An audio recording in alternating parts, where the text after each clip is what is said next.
A man named Daniel had a wife known for her faith and hopeful spirit. Even during the hardest seasons of life, she'd say, "God knows what he's doing." Daniel loved her deeply, but he never understood her faith. Then, one winter, she fell seriously ill.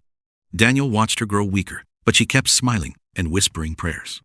One evening, she held his hand and said softly, "Promise me you'll keep loving our daughter and trust God, even when it's hard."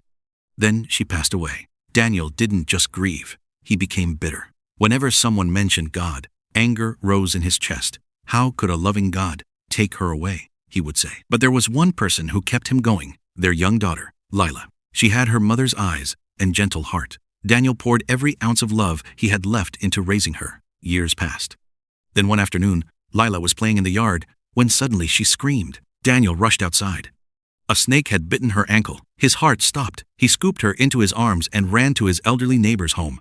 He pounded on the door, and when the old man opened it, Daniel shouted desperately, "My daughter's been bitten. I need your car, please."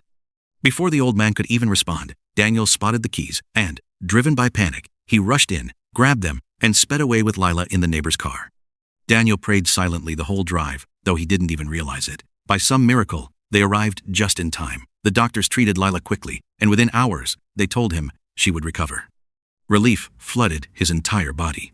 Daniel returned the car to his neighbor. He knocked on the door gently and said, "I'm sorry. I had no right to barge into your house like that." The old man simply smiled. "You were trying to save your daughter. There's nothing to apologize for." Then he added, "But you shouldn't. Thank me. Thank the Lord." Daniel's expression hardened. "Please don't say that," he replied bitterly. "My daughter is alive because I acted fast, and because you had a car." The old man smiled.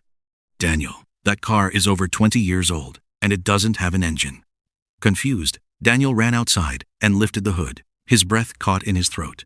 The engine compartment was empty. There was no engine. No way that car should have moved even an inch. Daniel staggered backward. His knees hit the ground, and tears blurred his vision as realization crashed over him. For the first time since his wife's death, he looked up and whispered, "Thank you, Lord." In our darkest moments, help can appear in ways we never expected. The man's love for his daughter opened the door for him to rediscover hope again, and sometimes we believe we're alone, but unseen help may already be guiding the outcome. Thanks for watching. If you enjoyed this story, follow and subscribe for more powerful tales. Do you believe this was a miracle? Was it just coincidence? What would you have done?